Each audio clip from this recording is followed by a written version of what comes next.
The Mind Over Chatter podcast. The Mind Over Chatter podcast with Oz and Hall. The Mind Over podcast.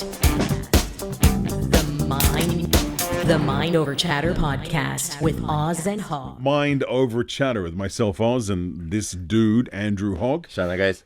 I'll explain, just in case you think people don't know who we are. There's got to be people who don't know who we are or give a fuck, probably. But anyway, I have a former radio career and a bit of glory doing that for 25 years. And this guy was Well, you want to introduce yourself, actually? Okay. Recently, I walked. There was a game, Malta-Croatia, right? And obviously, I'm not playing anymore, and I went to watch the game. And I parked far away, and I walked for. I was at the National Stadium, was it? Yeah. Because it's not like abroad where ex-players have this like VIP. No special treatment, nothing. Did you have to pay for your tickets? No, I didn't have. But we barely get tickets. Okay, well, you work for anyway. Yeah. Anyway. Yeah. And I walked for about, I don't know, easily 15 minutes till I got to the stadium.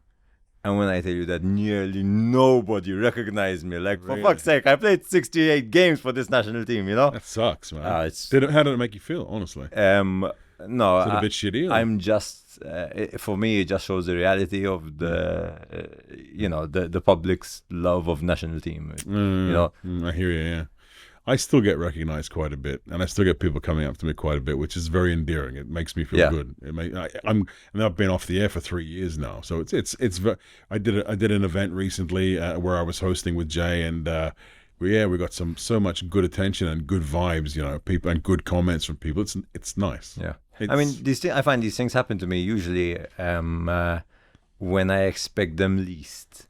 Yeah, kind of thing. It makes a lot of sense. So when I'm at a stadium and I expect most of the people to kind of know who I am, for me that's odd. But then we walk into a restaurant, maybe I'll be with my kids. There was a guy last time, he gave my kids, they went to buy slush puppies, I think, and he gave them to them for free. And I said, no, come on. And he said to my kids, because your dad was our hero. Oh, and I was like, wow, that was so nice, cool. Very cool. That was super cool. Back in your pomp, in your heyday, was it different? Did you get a lot of attention back then? Yeah, when I used to play for Valletta and walking in Valletta. I mean, I still walk through Valletta and people know me, you know? Yeah. Look, I tell you the difference. Malta's not a football country, so the culture isn't like that. When I was in Greece, you're a professional football player. Am I allowed to disagree with you? Malta is a football country, just not in terms of supporting its own football. Sure. A lot of people in this country love football, yes, but they're a bit obviously put off by the lower standard that they see here in comparison to... No, I agree with you on that one. So thank you for rephrasing that. You're very welcome. I will do it quite often. But in Greece, people know you. Yeah, all the games are on TV, bigger, or Nova Sport kind of thing. You're walking in the airport, and people recognize you as... The Greek Super League is huge, right? And Greeks love their football, man. I had Greek friends growing up; they love it. Yeah, continue. For example, so we used to play our home games in the first season that I was there. We couldn't play on the island that we were living on because our stadium wasn't up to scratch for Greek Super League. So they had rented out the Oaxaca Stadium. Okay. The one where Milan played Liverpool in the Champions League final. In 2004, I believe. 7. The one of 2-0. 2001 it was. 2-0. What, Champions League final? Yeah. No, we won 2005 on penalties. Exactly. Yeah. And then 2 years later, 2007, we lost to AC Milan. Exactly. 2-1. And they played fucking Inzaghi anyway. Exactly. Yeah. Under Reina. I remember that. Amazing. But we used to play most of our home games in that stadium, and it was amazing, you know. Wow. And then what were the crowd size of crowds? Well, the size of the crowd for our particular games wasn't huge. Okay. But then when we'd play against a team like Panathinaikos, were from Athens, and the stadium was in Athens. Yeah, there'll be a good easy 30,000. Wow. And the stadium I loved most was on the island of Crete, you know, Ofi-Kreta. Yeah, I've heard of them, yeah. Gattuso. Sometimes they're good, sometimes maybe shit. Yeah. He said that in the same season when I was there. Oh, wow. Whatever. And they have like a box stadium kind of thing, you know, like very close to the stands. And 12,000 people every game, packed. basically when the bus drops you off, the team coach drops you off, you walk through a door and it's all graffiti and there's a Grim Reaper saying "Welcome to Hell," and it literally is a hot box of hell. Like similar to like Istanbul, right? I think they go crazy over there too. Yeah, the Greeks go crazy. Many riots, riot police, and Did you ever feel like unsafe, or was there any times? Like unsafe? No, but for example, in this game, I remember if you look, literally, there's the goalpost and there's the stand, right? And it's a wall, and it's like this gate, and people are climbing up the gate. And one time the ball goes out, and I remember turning around and I see a guy holding the gate with his neck cocked back. Oh wow! He was ready to spit on me. Damn. Right. Yeah. So I saw. You know, I was trying to dodge the spit. Yeah. But even preparing a wall kind of thing, you're feeling the spit on your back, on your neck. It's part of the game. It's not cool, but it's cool, right? Exactly. It's not cool, but it's cool. But it's cool. For me, these games were the most fun, and I always performed well. When the pressure was on, I always performed well. 1 or 2 seasons you did in Greece? 3. 3. Wow. Yeah.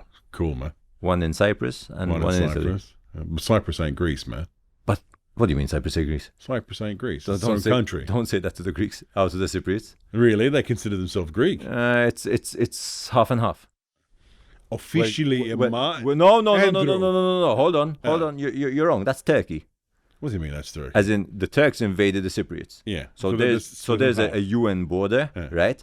And you can cross onto the Turkish side. I've done it. Yeah. I've crossed over. Yeah. And it's like you're going back in time 20 years. It's a different country altogether. But it's beautiful. Right? But officially, Cyprus is its own country. Yeah, absolutely. Yes, okay. But in the mind of the Cypriots, they're kind of 50-50 on that. There are some Cypriots that really believe that lean to the side of, listen, we are Greeks, and the others are independent. Nice. And it happens with the football teams. And I'm not 100% sure which are which, but for example, Apoel and Omonia. And then when there's a game, they're of the same city, but when there's a game, they're both of Nicosia. Okay. When there's a game, it's heavy. Let me ask you a question. Do you think in the past you were noticed and gained attention for your obvious footballing skill or because of your stunning good looks? Answer honestly. We've had this discussion already. Yeah. But I'm probably going to bring it up every episode. So what do you have to say for yourself? I think... Do you think you have stunning good looks? No. I don't, and every time you say that, it makes you feel seriously uncomfortable, seriously awkward, and I don't know how to reply.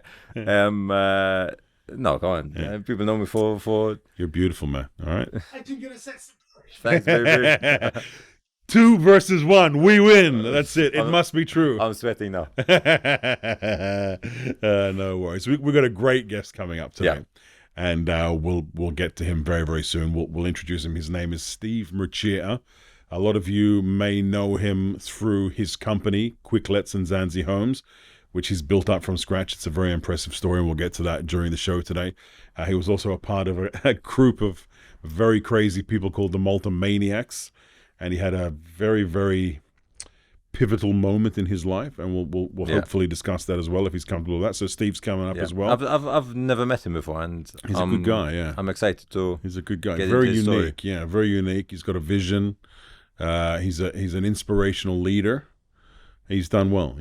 So I'm looking forward. I read something about his socks, which we should bring up. He always has. Well, we'll bring it up. Yeah, in the show. But he's a character. And he's built up a pretty decent business. And it'd be interesting for us to pick his brain about how he got successful and what were the secrets and sort of what walls did he hit along the way. And I think it's going to be a good one today. Yeah. I'm looking forward to it. Do you have anything else you want to add at this stage, Andrew? Anything you want to ask me personally about myself, seeing as I'm always asking you 1,000 questions? I'm trying to get some attention here. I mean, come on. Anything? But we were meant to. Originally, we were meant to. Yeah, we had a format, right? That we were going to ask each other one question. Gone out of the window. Yeah. But anyway, how are you today? Okay, I think this is a perfect moment for me to clarify something. Okay, a lot of people when they jump into these podcasts who are giving advice, maybe or going through their stories of mental health problems, most of them are probably towards the end or through the hard part of their journey. I want to clarify that I am not. I am bang still in the middle of it. Yeah. Admittedly, maybe not the middle. I was much worse 12 months ago. I was in one of the darkest places of my life where even just trying to function was a struggle. So I want to be honest about that. I am not one of these people who have found success through the process and have got to the other end. I've had many experiences that I've learned through this whole journey of mine, and I continue to learn, and I continue to try and apply certain things, and that's the advice that I can give through my own obvious experiences. So if I can ask, you for example, this morning, you have your routine, you wake up early, you go to the gym, right? You're training. Does that give you any relief from...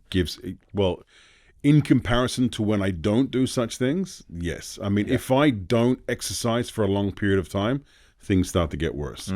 If I don't meditate for a long period of time, things start to get worse. If I don't do my cold water therapy, or don't disconnect myself from my desk at work, or if I start doing bad habits again, it's very easy to slide back down. At the moment, I do have great help from pharmaceuticals. I don't like the fact that I have to take them, but unfortunately they are necessary. How long do you envision yourself being on them? I would probably say another year. You know, judging from my conversations with my psychiatrist. It's a process. It's what the pills do is they don't cure anything or do anything. What they do is they settle your brain for long enough for you to make effective change. Because when you are deep in the struggle, it is impossible to make change. It's unless you have real great strength of character and mind, it's almost impossible to make effective change. So what the pills do is they settle your brain enough for you to make effective change over a long period of time. And the fact that I thankfully haven't had a panic attack in over 8 months, very good sign. When I used to have them nearly every night. You know, I used to wake up in a panic every night. It wasn't great. So I am thankful for the pills. I don't like taking any kind of medication. Unfortunately, I've been taking loads of medication for most of my life, and that's just a part of it. So, but you know, I hope one day that I can back off on it. But you know, the message there is, if it's necessary, it's necessary. You know, my doctors always tell me the damage you are going to do to your body through stress is far greater than any pharmaceutical it can do to you. So that's what they've always said. I used to have and it's a very quick story before we end off the opening of this podcast. I used to, because I'm a big guy, I've had blood pressure issues my whole life. Nothing drama. That was only ever slightly high, but unfortunately it took a cocktail of 3 different types to get it normal. So I take this for high blood pressure. And I was always concerned about taking these pills. And my doctor was one of Malta's top cardiologists, Professor Fennick, may he rest in peace. He passed, not too many months ago. And he told me this amazing story. He said, Dave, my mum takes 40 pills a day. She's been doing it for the last 30 years, and she's 93.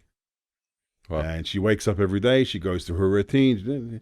He said, without those pills, she would have died years ago. He said, so don't worry about it. So I try to make myself feel comfortable with that. And he was a great people's person, Professor Fennick. I enjoyed my time with him.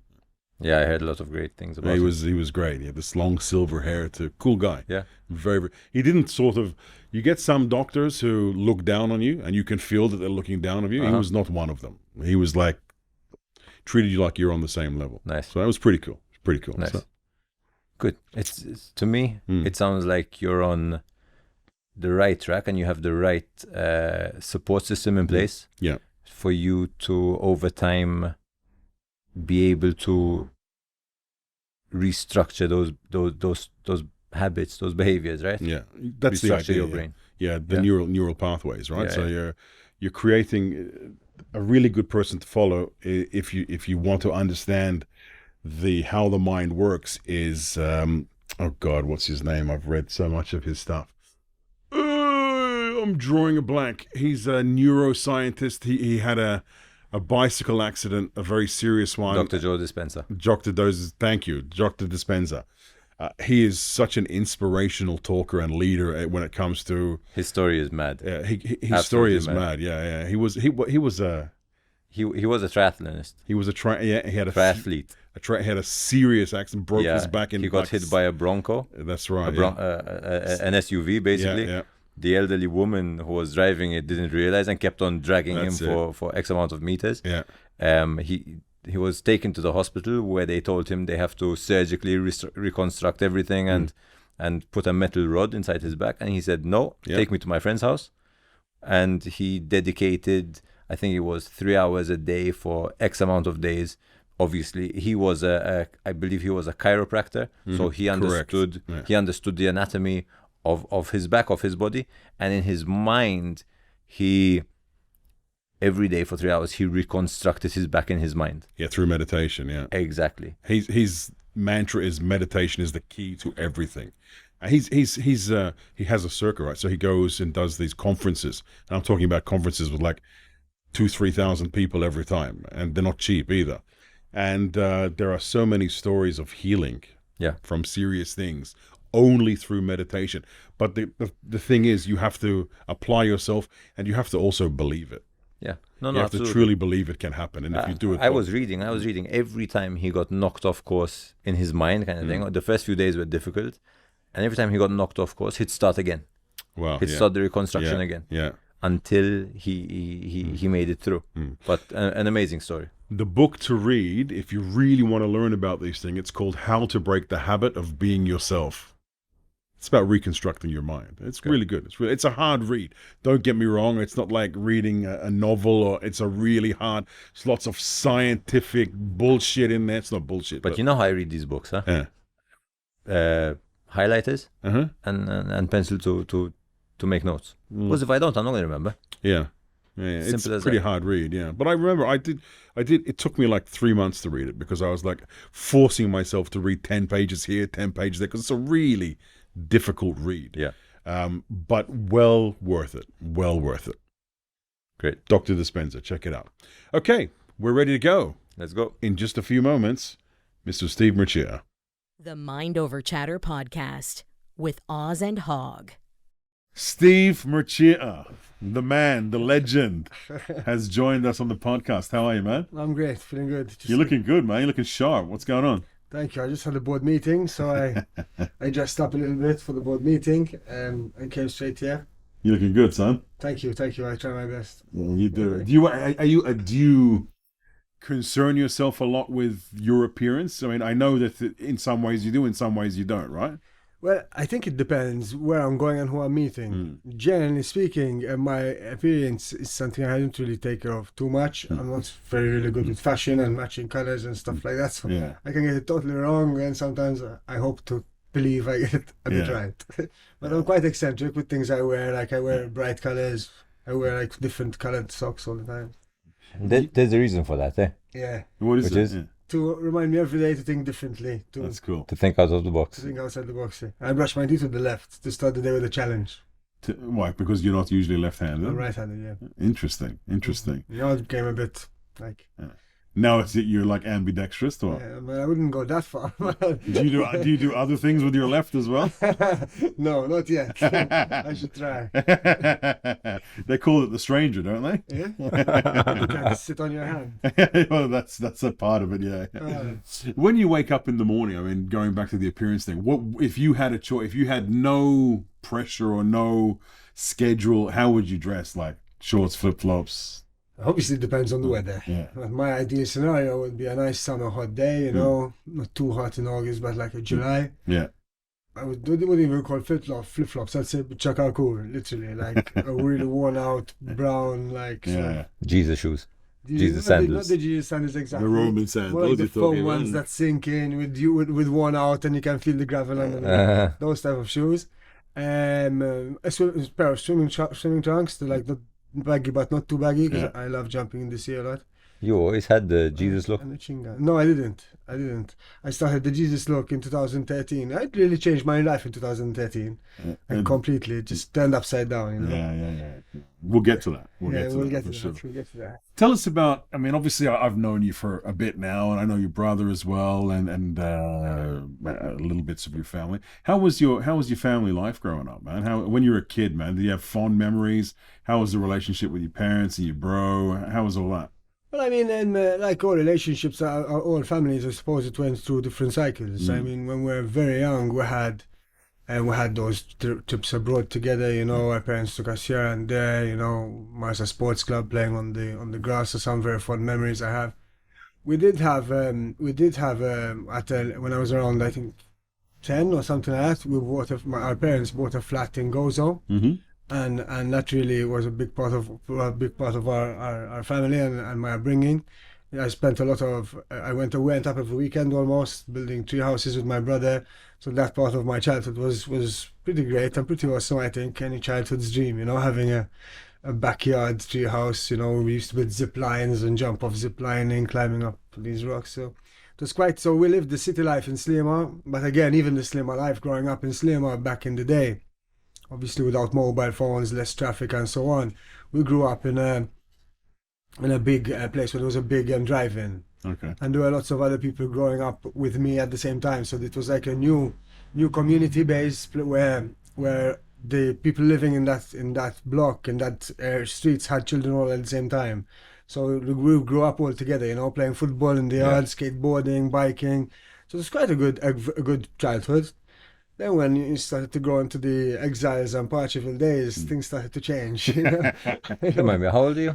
Today I'm 36, born in 1986. You're about the same. What year? 38. 38. My brother's age. There you go. Born in 86. I was born in 86. I'm born in 85. So. And I'm like 31. Or something like that. Mental age. 49, but I'm a young 49, right? You saw me at the Christmas party. I was pretty young right then, wasn't I?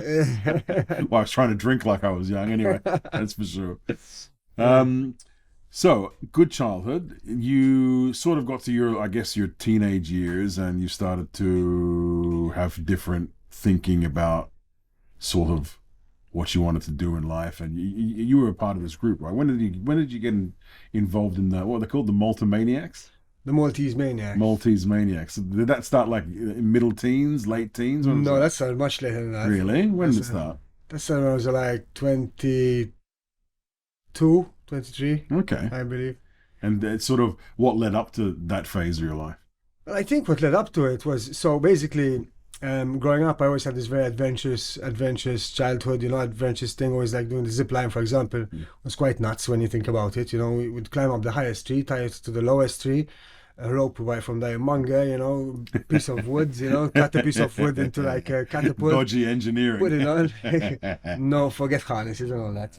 It's none of that. But obviously it was kids being kids, I suppose, you know, like boys will be boys, they say. And I sort of became skateboarder. I used to love skateboarding. We did the whole thing of junior college and all that. And Nashar, so I did Nashar in junior college. So I wasn't the guy that I didn't want to go to university too much. I tried to go, but I wanted to get money in my hands to sort of do the whole Glastonbury thing, you know, and the Amsterdam holiday, you know, and I've always had this keen eager to travel and experience and get out of Malta and so on. How were you at school though? How was I at school? Yeah, academically. Academically? Well, it depends. In subjects I liked, like for example, maths, I used to get 90s. I used to get 90s in maths. In other subjects I wasn't so great at, like physics and languages and so on. I used to do quite bad, like under 50. But again, because I believe I didn't give my right time to it, and I think... You weren't applied? At school, I think it's that the teachers I didn't get along with many of the teachers either, you know. I was the guy that, you know, just... created chaos. Exactly. Didn't give a fuck, right? I always say didn't give a fuck, but you know... Where were you at school? Stella Maris College. That's another one of those Ma situations, isn't it? Like it's a slimmer boys. No? Yesterday we had St. Edward, so last week I mean. Last week we had St. Edward's. Wink. Exactly. Nudge, nudge, wink, wink. Yeah, we used to get on with the same. There was this thing when growing up at Gabbana and Exiles, there was always this thing, you know, from different schools. But today I think we're all friends. Gabbana, man. It's not, I mean, those were the days. I wasn't brought up here. I was brought up in Australia. Completely different culture, completely different lifestyle. But you know, since I came here, which was when I was 19, I had a fuckload of fun, man. I mean, what a fun place, right? I can imagine growing up. This is for both of you. Growing up here must have been pretty amazing, huh? Yeah, especially when we had no phones, man. I mean, we'd play. You'd probably play football in the streets and. Yeah. You think so, right? like even like the telecard, the telecard, the phone. Telecard? Yeah, we used to have this card to make phone calls from the phone booth. Really? Fucking right. Well, No phones, no I mobiles. think I remember that when I first got here. And they used to stink of piss and the phone booths. and the glass was kicked in and all that stuff. But and you'd have to rub the card on your. you have to rub the card on Make it To make it work, right? Oh my god! I actually remember that. Yeah, that is a memory for sure. So it must be sun, sea. Science, teenager. building ramps, man, from scrapwood. We found that in near barracks. That was a big part of childhood, skateboarding you everywhere. hang out with Darren Assisa? No, I think he's older than me. He is, but the same kind of biker, skateboarder. No, he's a bit older than me. No, we're a smaller crowd, we kept to ourselves and we skated a lot, but Cool. it was fun skateboarding. Obviously, back in the day with no mobiles, it'd be a lot of time waiting around for everyone. Right? Yeah, you get out, you do stuff, right? Yeah, that's it's just really fun. I wouldn't change it Rollerblades as for well. rollerblades, man. Rollerblading We was used to jump- amazing. so the swings near Torrey. Yeah. We used to blade, jump down one level, jump down the next. Mela. And onto the Independence Gardens. Exactly. I took my kids there last weekend. Went there for a walk, and I'm like, when I was a kid, we used to come here with the skateboard, go down only down the steps, down and go all the way, until we break something. How many kids do you have? I have 2 kids, 2 little girls. One little, my auntie, one little. 2 sweeties, same as you. Yeah, mine are 7 and 8 now. Mine are, I always get this wrong. My wife's gonna kill me. 8 and 3. I always call them the younger one 1 year old, and the elder one 1 year younger. But I say mine too. Mine are 18 and 13. Well, almost 14 now. We had when I was growing up, I used to live in this suburb of Sydney called Five Dot, right? And pretty shitty area, if I'm honest. But there was this really, in the middle of the town, there was this massive park. And in the middle of this massive park, there was a biker skater area. And you've heard of something called the bowl? It's like a swimming pool with no water in it. Yeah. Exactly. And you can ride, and so we used to always go in, ride around the edges and come back. Now the really good ones could go in, jump out and land outside of the bowl. Or the really, really good ones would do somersaults back into the bowl and all these different tricks. So I remember the first and last time I tried to jump out. On a bike or on a boat? On a bike, on a BMX. I gunned it towards the bowl, went in and around, did the right curves, but I lost my nerve at the end.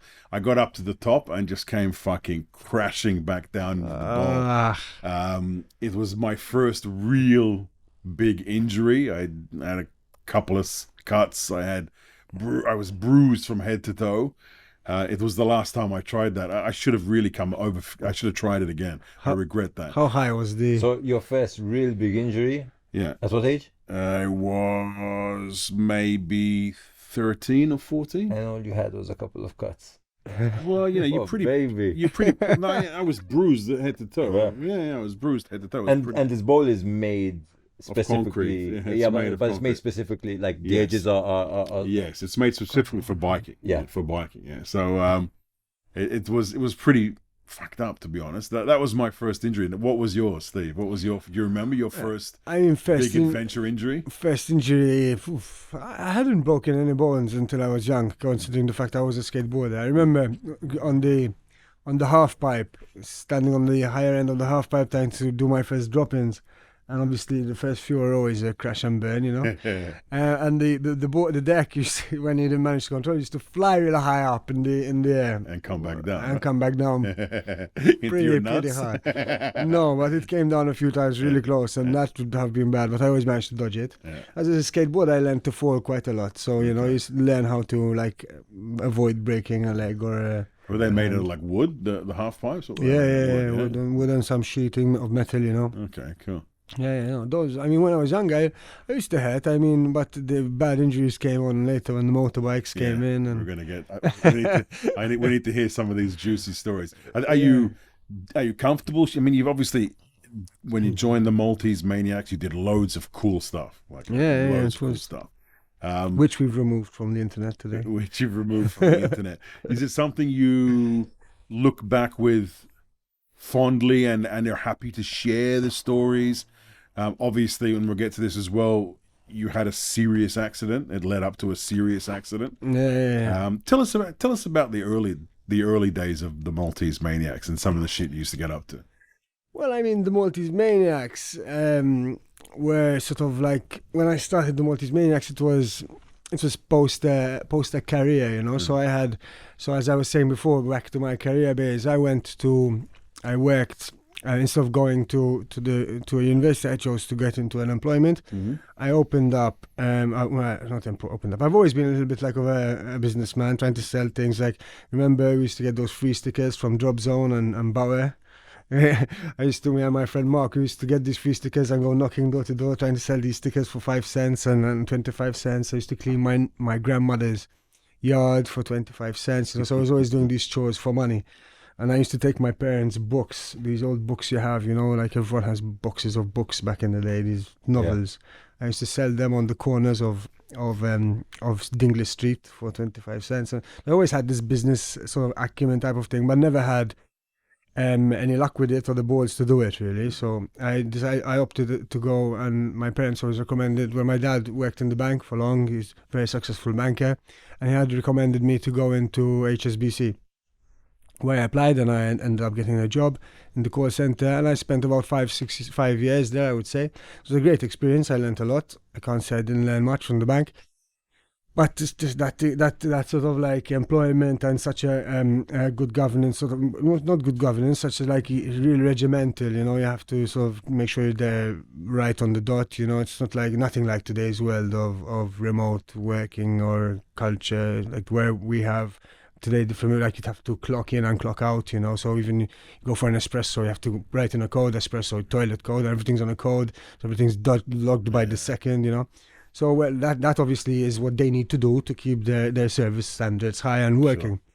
But I felt it wasn't for me, and then after about 5 years, I started thinking of different options. So while I was at the bank, I was thinking of many businesses I could try and do. So many businesses I could open, and one of them was Jackass. You know, make the Jackass of Malta. You know, I love Jackass. I followed Jackass for years. I've spoken to some of them on Twitter, send them my videos. You know, a massive fan of Jackass. I think what I liked about it is that sort of these average guys with an average background made it so big in the world and could do it without any specific talents that you have to be born with, like being a musician, for example, or a DJ, or a footballer, something like that. It's just guys being guys, right? Guys being guys. Guys being guys, and I thought and I used to love it, man. You know, I mean, I used to love the adrenaline. Don't discount it to just guys being guys, because there's a lot of creativity that goes with it. Fucking yeah. No. You know, yes, all right. If you're looking at it from a production point of view as well, yeah, absolutely. But the whole theme of Jackass is guys being guys, right? That's what it is. Yeah, well, I think they took it to another level. Wow, they did, yeah. Crazy guys being crazy guys, let's say that. I mean, when I wrote the script for Maltese Maniacs, because we obviously were trying to make a movie, it wasn't just a few videos, we had a script, you know, with an intro. The intro would be us coming down swinging through the intro was swinging through a billboard and landing in cacti, you know, like tearing the billboard and landing in cacti. That was the intro. You? It was the intro. Well, the script. Never happened. No, the movie never happened. Though I mean, we couldn't get. In the script, it was there. Okay, the script is amazing, man. I mean, the script. I still have it, and maybe I'll share it with you. And it's a really cool script. There's about 9 stunts in it, and they're like super cool ass stunts, like you know, but they're obviously very dangerous and. I would definitely recommend safety first. After our slogan was safety third. I think it was safety third. That's cool. That was the biggest mistake we did. And when I was on Sharabank, Pepe had supplied it all. That's I agree with everything you do besides safety third, and he was right. Yeah. Because as you guys know, we had some. I got yours, Sharabank. Yeah, we went on a show with him on his radio. Really? Remember that radio show? Fish. Exactly, we had the live fish. Really, back in the days, really? Yeah. You ate a live fish. Well, yeah. What kind of fish was it? A guppy. So one of the small, like, With a lot of drama about it. Yeah, we really? did. From animal rights people and right? Today, must be. But today I understand it in a way, you know. I mean, well, but there are cultures that do it all the time. Yeah, no, I know, but it's like the cultures do it for food and culture. Doing it for entertainment, harming an animal for entertainment today is something I would definitely not do. Sure. But if you look at it from a global point of view, it's not something that isn't done. That's the whole thing. Yeah. We as Westerners, we get shocked and awed pretty quickly and pretty easily. When if you go to certain cultures in Asia, in the Middle East, in South America, you will see these things as the absolute norm. Yeah. The difference is we don't need it for survival of life. They need it for survival of life. Right? It's a choice for us to do such things, right? So, but I think there's a different thing. I think I don't know. I think doing it as, for example, I don't know, like going fishing with friends, that's it's not about the fish. It's about the experience of fishing with friends, having a few beers on a boat and reeling in the fish. So it's not like you're not killing the fish for entertainment. You're doing it because it's like, well, it's sort of entertainment, sport, I suppose. Sport. Well, sport, it is bonding, which effectively, for example, for me, a fishing trip with my friends would help my mental health, for example. We were discussing mental health before the program, something like that. It's something I think like guys getting together and doing something. It doesn't need to be fishing, but even a simple barbecue. But sometimes you need that, like a poker match, and it's these the things. Release from the norm, right? Yeah, like this. 90 minutes without my phone. Fuck, thank you, man. Thank you, I thought you'd appreciate it, bro. I thought you'd appreciate it. I've been saying the last few weeks, I got to save that guy, man. I got to save it. He's going down the rabbit hole. So it's. So tell us about a couple of the stunts you actually did, you guys. So when it comes to stunts, I mean, obviously the most popular one and the one which put us on the news and on Sherbank was MOC going down the clay hills in a dustbin, in a bin. That was pretty bad and ridiculously dangerous, no? Ridiculously dangerous, and I'm surprised. I mean, we're not you would probably classify us as idiots today, but we're very intelligent people behind. I wouldn't say very intelligent, but we're not stupid. Honestly, as I remember these times, right, and I remember these videos. I'm going to be honest with you. I used to think, tipo, daw shizzop et jamlu. I know. And talking to you today, you don't seem. I mean, I don't know you very well, but you don't seem like the crazy. Today of that time. Today, obviously, I grew up. I have kids, so there's responsibilities. I have my own business, and I've matured. That's the real word I would use. Probably. But I think at that age there was this when I really wanted this Maltese Maniacs to succeed. So we're willing to take risks to put Malta on the map of on that scale. So there was that drive. There was that motivation. We really had fun. We really enjoyed it. It was something that really not just brought us together, but for us it was something we'd live. I mean, in the morning we'd talk about it every day. We'd write scripts. We'd source out locations. We'd hunt locations. We took on video courses. We did all the filming ourselves. We went through the stunts one by one. And there was an element of pranks and dangerous stuff. And ridiculous stuff. It wasn't just dangerous. It wasn't just stupid extreme. There was also I don't know, crossing the road, stopping traffic in just with lots of costumes, or jogging on the front with a ridiculous wig, and how would people react to that? I mean, it's completely different. You'd find people who start swearing at you and shouting at you. People which actually laugh. People which are just really surprised and like just jaw dropping. It's sort of like you're giving someone I feel that it was like giving someone it's something so special in that moment, because we're around so many thousands of people, and all these thousands of people go around their day doing the same boring mundane routine. Then all of a sudden some guy just blows off a fire extinguisher from behind you and gives you a fright. You might not find it amusing at that time, but you might say I don't know. Like I'm sure your parents used to follow what you were doing. I mean, when they used to see you doing these crazy things, what was their response to you? My dad didn't like that at all. My dad didn't follow it, and he didn't approve of it at all. My mom sort of always encouraged me to do what I wanted to do, my parents had different views on it, you know. Obviously, my mom was always pushing me to do what I believed in and so on, but she was always obviously worried about me. But at that time in my life, I was not living with my parents. I was living alone. There was not much contact from my end with them. You know, it was I would say, a very bad time of my life as well. It wasn't. I can't say I was happy. I was always broke. I never had any money. You know, I didn't have a stable job. I wasn't in a stable relationship. You know, so it was like. You'd have many different aspects of. Do any of your parents have like this eccentric trait? I wouldn't say. I mean, I wouldn't say that. My mom would be a little bit eccentric, yes, but I wouldn't. I don't think they do these stupid things. I mean, these days it's not like before. These days you have influence, you have peer pressure. You know, you get sucked into it. That attracts you. You pull for attention. You know, back in the day, like today, people are pushing for likes. People feel they need likes. They feel they need shares. If they don't get enough likes, you know, it's. I think it's a different way though, because I mean, even we had peer pressure.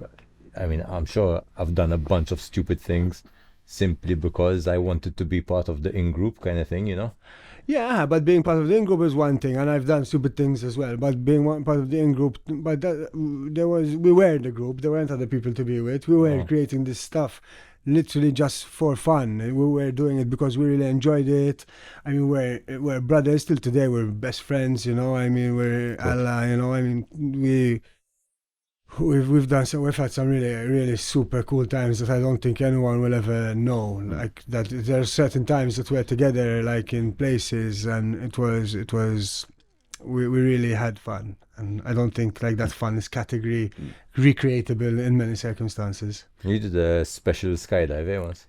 Yeah, I jumped out of a plane naked with my today wife, who did it topless. Really? How was that experience? Fucking scary, cold. Cold? Yeah. Actually, close your eyes. Close your eyes a second and just recreate the. How was your whole groin section in the harness? That's what I want to know. No, the harness comes round. The harness is around the legs. The groin is out. The groin is out. What's the thought process behind doing something like that? I don't know. I mean, being different again. The socks. You know, man. Just doing it differently. Just jumping out of the. You getting proposed out of the box. as well while you were midair, I suppose. No. I didn't. Propose a bit later than that. Don't add pressure to the guy's life, all right?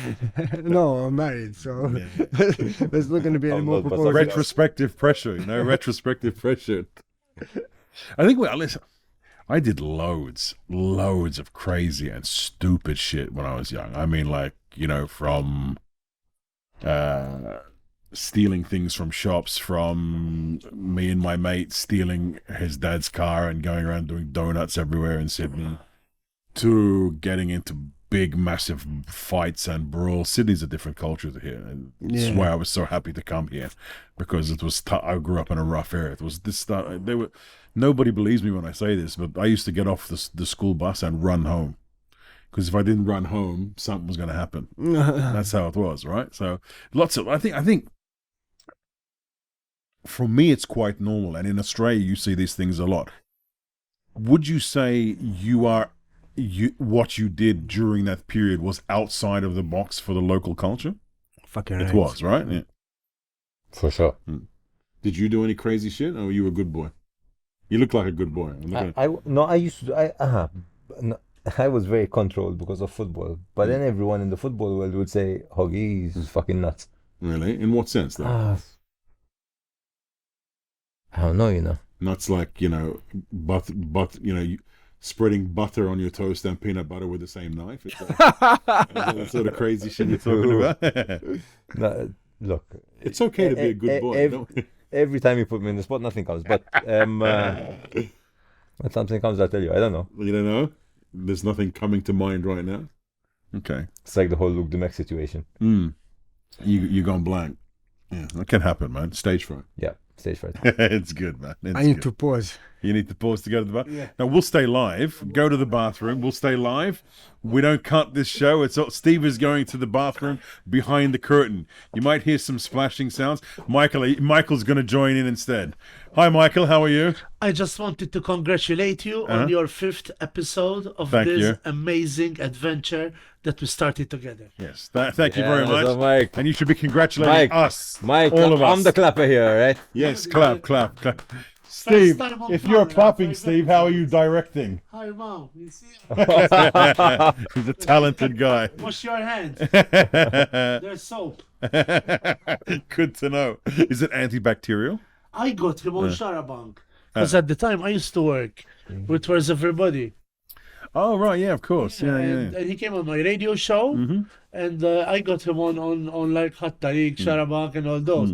I still have the videos of them eating the gepi if you want. Okay. You can insert it, but maybe it's not a good idea. Oh, well, I don't know. I don't think my wife. No. Okay. So we're still live, so that's all going to be on the actual podcast itself, which is great. I have a few other videos though. Really? Of what else did you do? Jumping out of a plane naked? Right? Jumping out of the plane naked, skydiving naked, bungee jumping multiple times with How was that? It looks mankini. scary but cool. Bungee jumping is much scarier than skydiving. Is it really? Fuck man, it's so much scary. I mean, skydiving, I didn't think when you skydive, you're sort of like you're so high up and you've got a parachute tied to you and it's just like very difficult for. I mean, it's you don't have to jump yourself, so it's like you're being pushed out or you're doing a tandem, and then someone else pulls the cord and you're just there. Although when I did like sort of when he did pull the door, I'm like, fuck man, I love you. It's like this guy saved your life, you know. So and you make it, so it feels really weird. Hang on a sec. I didn't know it was a tandem jump with another guy. So you were naked. He was naked too. The other guy was naked too. How does that work? The other guy was like, How does that work? Do you have any photos? Hold on, but he knew that you were gonna go down naked, or it was just like surprise. No, I told him before. I told him, And he was like, cool, totally cool with it. yeah. I mean, he made me pay €50 more, you know. Really? How cheap. That's good. You would say that's good business, right? Yeah, Steve? and he made me land behind the hangar because there. because there are people. Yeah. The people around. So he's How like, funny. he landed behind the hangar in a field. It must be really liberating to do something like that. Am I right? No, I mean, man, I think the adrenaline rush and it just felt so amazing. You know, I mean, jumping out of the plane, you know, being in Sicily, it was nice. I really enjoyed it. With the cold, it must have got really small, right? I couldn't see it for a while.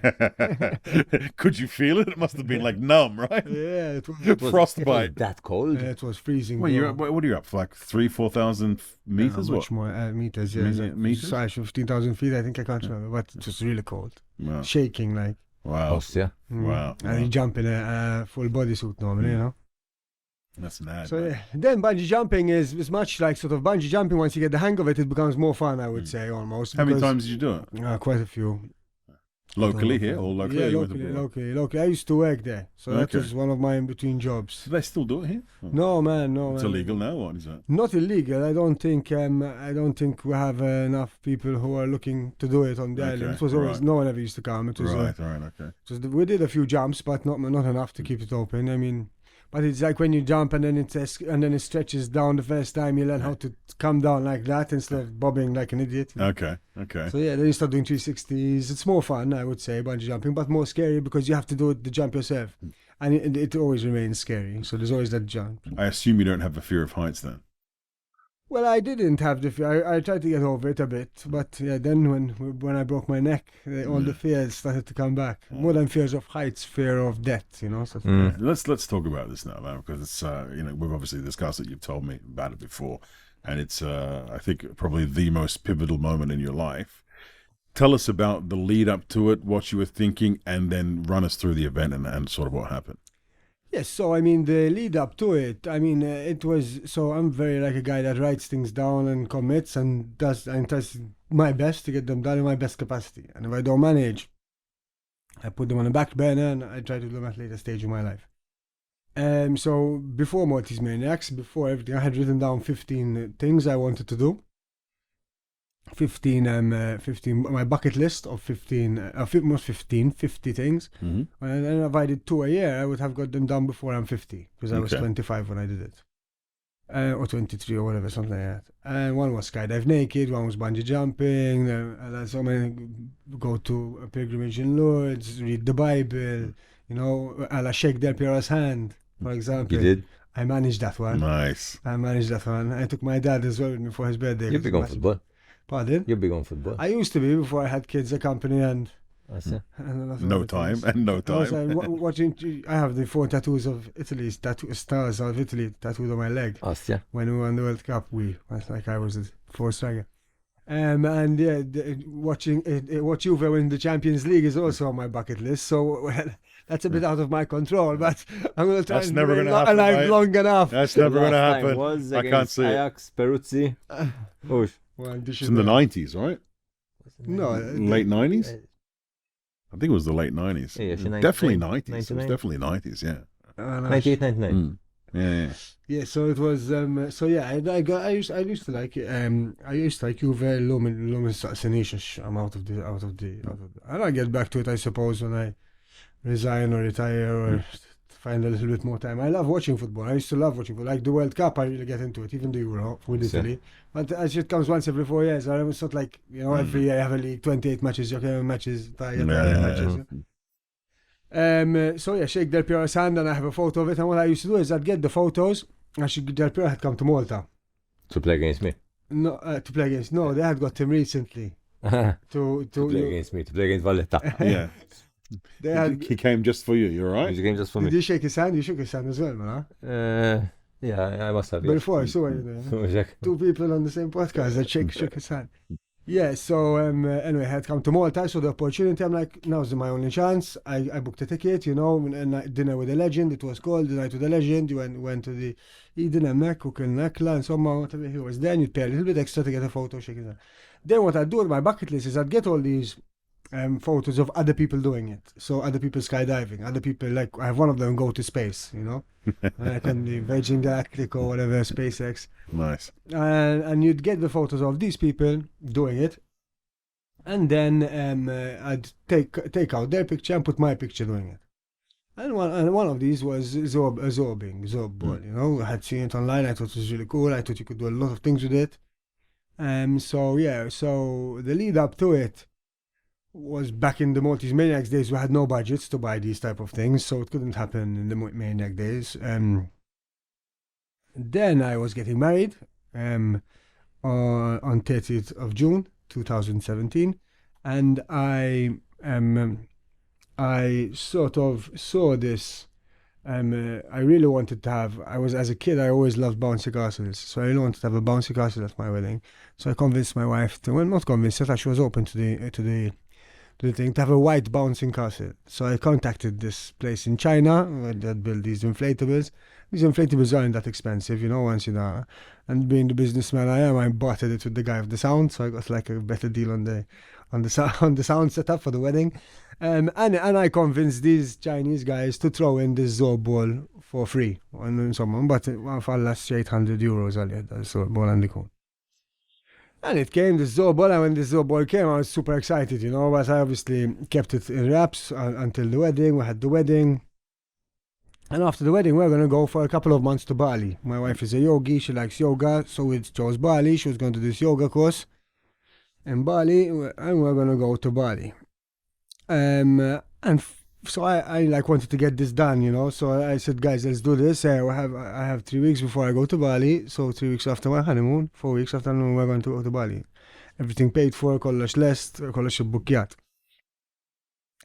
And then 4 days before I'm going to Bali, was this stupid day we decided to do this stupid stunt. So we got into the car, got into the 3 cars, this time we had a professional videographer with us, Jean-Marc Ali, he came with us to film. Jean-Marc, good boy. Jean-Marc, super talented and all that. And he came with us, and we had gone, first we started the day by doing location scouting, So we went up to Gozo, found some clay hills in Gozo.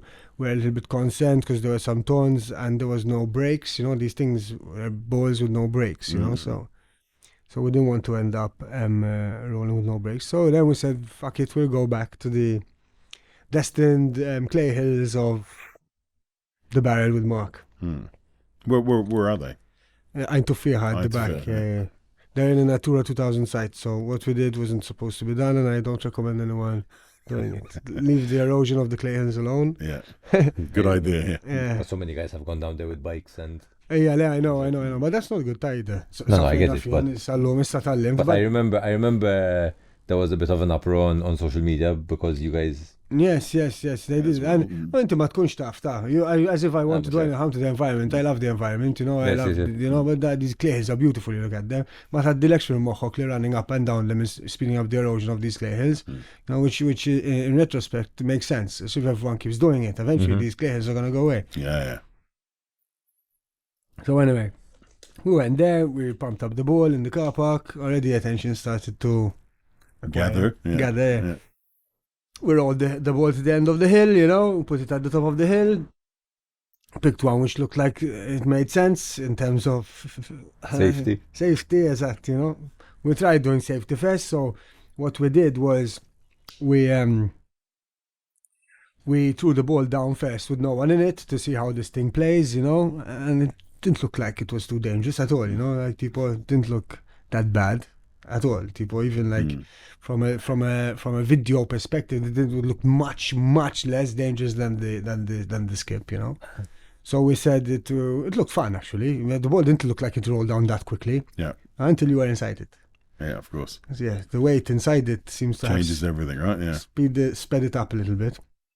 So inside it you have two harnesses. So basically it's an 8-foot ball with about 1 foot of air that bounces. It's soft.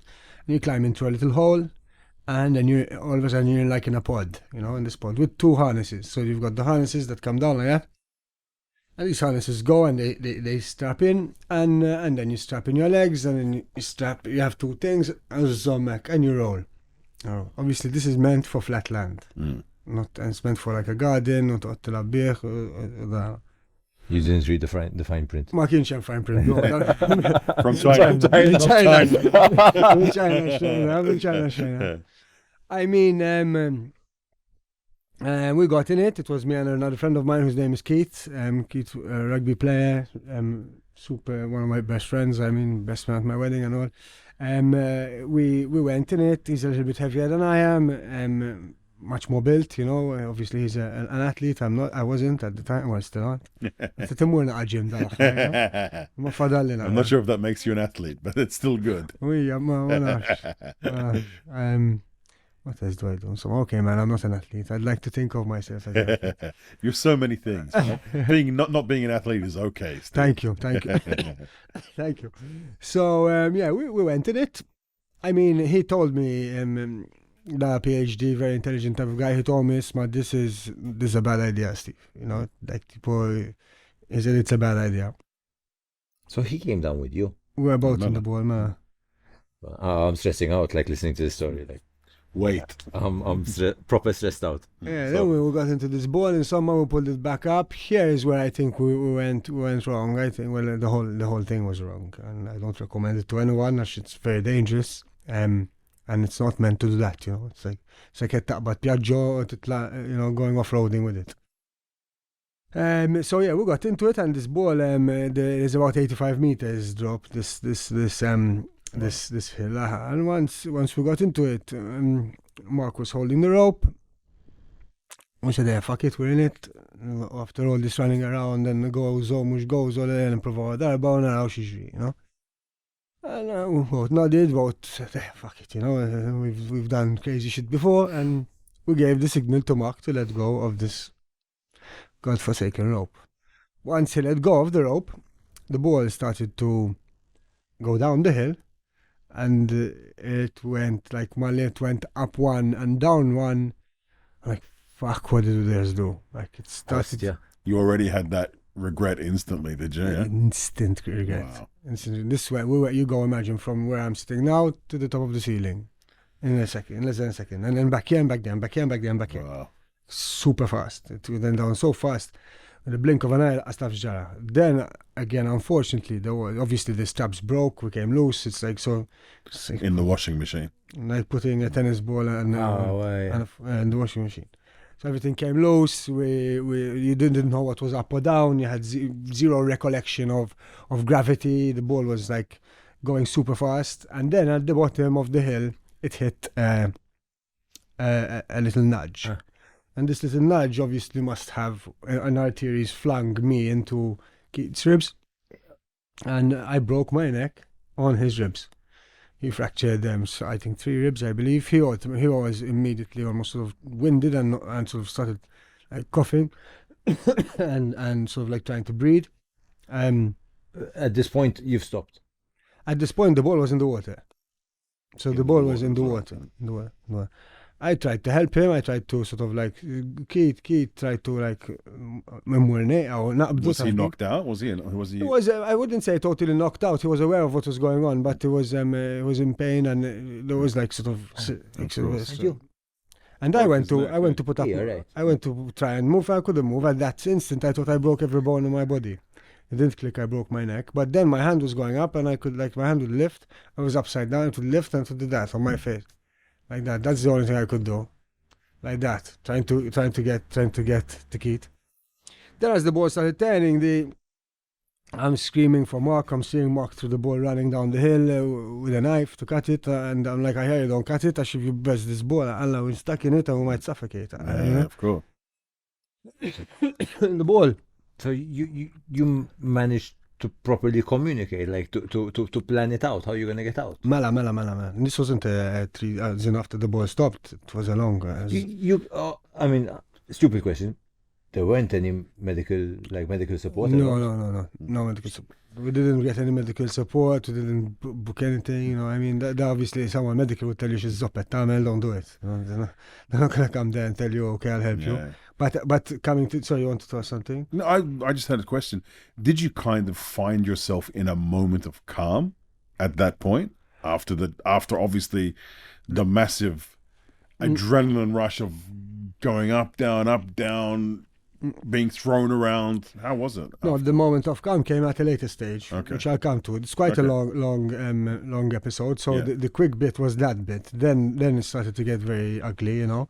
It started to get when the ball stopped moving. Well, it didn't really stop moving. It kept rotating really slowly on the water, and boats were coming to see what happened. People were gathering around, you know. So every time a boat came in, it would create a wave, which would put pressure on me. And then Keith slid out of the hole and went, or I can't remember. It was me or Keith who went out of the ball first. But it was quite. There was quite like sort of in your mind you try and rebuild the Dana, half not wanting to wash it now, but at the same time you try and rebuild the Dana, and then people say things what they saw, and you try and rebuild it in your memory, and anyway, then we both got out of the ball, and I was in the water at the time. Keith had gotten together, Mark was there, everyone came running, you know, to help me, assistance. How did you get out of the ball? I slid like that. With a broken neck. Wow. And then after that, I think Keith had helped me, or Mark, one of them had helped me out of the water. And because I started to go under. My station home, you know. And then this guy came, Dom, who's a photographer, also super cool guy, who really built guy who held me outside the water. And we, at that point in time, had realized I had a neck injury. I also had a boner, which wouldn't go down. Is that from the injury? What? From the injury? Just keeping me happy. What? Yeah. Just stayed up for about 90 minutes. Wow. I'm struggling, man. The pressure on the neck. And it never happened like that ever again, did it? No. The pressure on the neck must have hit a nerve that did this weird result. But anyway, I was laughing. I was in high spirits. And thankfully, the response team was stellar. I don't think the whole recovery period and the whole response team and the whole thing of the whole scenario could have not been better. Immediately within a few minutes, there was the lifeguard of the next bay who came running, who had a brace. He put a brace on me, and then we started to wait for the helicopter. The helicopter took a while to come, you know. They were saying, well, let's carry him out before we deploy the helicopter, and because obviously it was close to the cliffs, so the beach is a very narrow beach. I'm not sure how many times you've been there. Yeah. It's a very narrow beach, so the helicopter would have struggled to come close. This pilot, the way he managed to hoist me out of there with this whole thing, there were a lot of people on board. It was a very, very good recovery. But when when the helicopter arrived the first time, this is where I was very, very sort of scared, and I started to get that moment of calm. Mm-hmm. When the helicopter came, it was started to uproar a lot of dust and soil and obviously clay and everything, and it started to fly everywhere, man. This clay and this dust, and it started to fly in everyone's eyes, and everyone started covering it. It was an enormous amount of downwind, and it was getting gathered in the clay hills onto the beach. So it was like you're in a sand Allah blasted machine, like in a sandstorm sort of thing, right? Terrible, seaweed, element flying everywhere, and it was blocking my nose entirely. And they were all covering my eyes, but it was blocking my nose, and I couldn't breathe. I couldn't breathe because it was all my lungs were probably getting full of that. And I was lying down on the beach, and so that was the only moment I started to feel this calm sensation. I obviously couldn't see; they were covering my eyes. The volume was going down of everything. I was hearing everything slow. I couldn't breathe. I don't know, like passing out maybe, and I do like. All of a sudden, a piece of the brace comes into my mouth of the foam. And it goes that attack with my tongue, man, on my lips and my teeth. And I sort of put a filter on through my thing. And I started to take down. And the volume came back again, and everything came back. And then the helicopter went. So all they did was they dropped the guy on there to strap me up and everything. So you were basically suffocating, right? And that's why you started to lose some consciousness. I suppose so. Yeah, yes, I was supposed to. But it was quite. I've never felt that feeling ever again before. Obviously. Yeah. I never want to feel it ever again. And not, yeah. And this then what happened. When the helicopter left, I told the guys, I'm like, it's my guys, please don't bring back this helicopter, man. Hallouni out, take me away on this stretcher, or Dana, or don't bring me back. Then don't take me up again. Then obviously they couldn't. They had to take me back again. This helicopter had to come back in summer, and I'm not sure as far as I recall. I mean, I'm saying it because I'm pretty sure of it. They put me in a body bag. They zipped me up so that this dust wouldn't come back. So whether it was a body bag or a t-shirt over my face at that time, I can't remember. But I think it was like a sounds zipped-up cooler bag. as a body bag. Let's go with that. I think it was.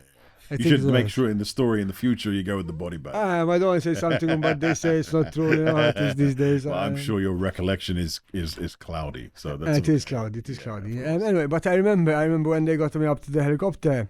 When they were raising up the helicopter and they unzipped the bag. This is why I think it was a body bag, because I really literally remember seeing black and then a zip coming down.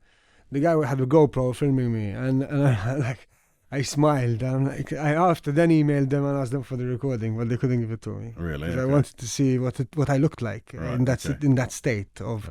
And I told the guys, I have my honeymoon in 4 days. Get me fixed. Aliyah, show mate. Then they flew me in to the hospital. The helicopter, I don't really remember.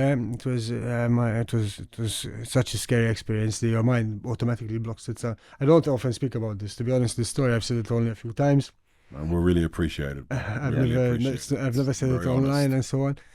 But yeah, it all helped. Then after I arrived to the hospital, they didn't really know what was wrong, you know, so they had to do a CT scan first to see how bad the damage was. You know, I had the neck brace, my hair was all sand, completely sanded out, you know, it was a disaster. They had to cut some of it off. Then they obviously had to tell my family, my wife, Miskina. I was like, you know, I just got married 4 days before the honeymoon. It was terrible pressure on everyone. My mom was there.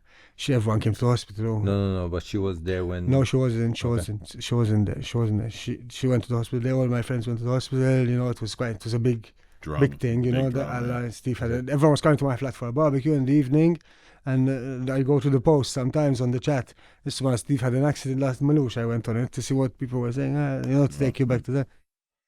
And then anyway, he went to the hospital and they did the CT scan, and it transcribed I had an unstable fracture of the C4. So the C4 controls this part of the body and down. So it's a very complicated operation. I believe it was about 8 hours. Wow. I'm not quite sure how long. Again, cloudy judgment. I wasn't obviously booked in. Thank God, thank fuck. I found at the time there was this really good doctor named Joe Borch who did this operation on me, man, and he saved my life for sure, man. And all the other surgeons, I don't believe I had gone and gotten a second opinion about my neck. I was very worried, and for years that I have a metal piece in my neck like that, had 2 screws. Could it break? Could it come loose? Could I stop breathing? This anxiety of not being able to breathe started to grow on me, you know. So I went and got MRIs, blood Dutch, you know, these MRIs and X-rays. They told our X-ray office, "I will stop coming here, man. You know, this thing is not moving. Stop taking X-rays." This was obviously post-traumatic stress disorder. Yeah. They told me he couldn't have gotten a degree perfect. I mean, thankfully I can live a normal life, till today. There are some damages which I still have. From my nipples down, I have highly reduced sensitivity. Yeah. Don't feel hot, cold. Now it's coming back a little bit, the hot, cold. And I'll tell you a little bit about that after my next piss. Michael, come back quickly. You're the filler, man. You're the filler. So, Michael, I hate to tell you this, but I'm pretty sure your life's been boring in comparison to our guest. No, I like what you were saying before about how, for example, how popular you are. I'm quite a big deal, eh? Yeah, you are. You are, man. You are. No, because I was saying you're... You're not a public figure. I was highly offended. Well, who said you're not a public? He told you you're not a public figure. But I didn't don't go say in front it. of people. I said, so what's playing in front of 80,000? Like, it's what? I got to be honest with you. I think he's kind of right. You can think whatever the hell you want. I didn't want to offend you. I just never did. saw it. I personally am Nah. ignorant No, guys, of the fact. I'm joking. I mean, Admit it's so it. you are in front of everyone. Imma min jafek, man. Right? Mike, the guest is back. The guest is back. The star is back. Thank you. We're cutting this. We are not cutting it out. We're not cutting this out. Absolutely not cutting it out. Is this frequent urination a part of the problem? It Yes. is, right? Okay. Yes, Okay. yes, this frequent urination is part of the problem.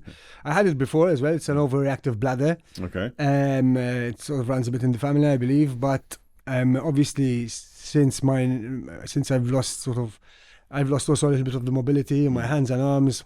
I lost a lot of the strength. Sometimes I get these spasms that go like that, especially when I've been sitting down for long. But again, I'm blessed, and I think it's sort of a miracle as well that I've had such a great recovery, man. Because it's sort of I've lost a lot of strength, especially like when I try and lift something above my chair, I can't do much. But now I'm going to an instructor who's really helping me. That's awesome.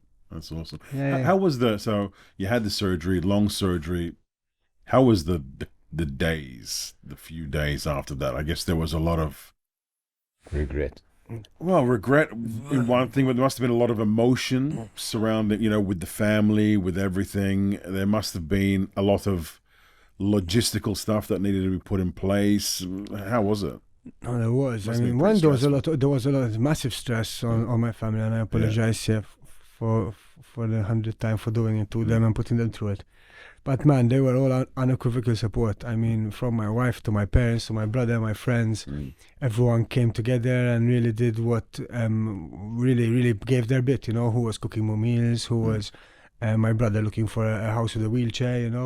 We weren't sure at the time where what was going to happen to me. We didn't know. So we had no idea how fast this recovery was being, and the doctors were very supportive. I mean, till today, I send them Happy Christmas, and how sweet. And then I stay. Sometimes when I used to suffer from the PTSD, which came later, and we'll get to it, I messaged them on WhatsApp, and I've had unequivocal support from everyone.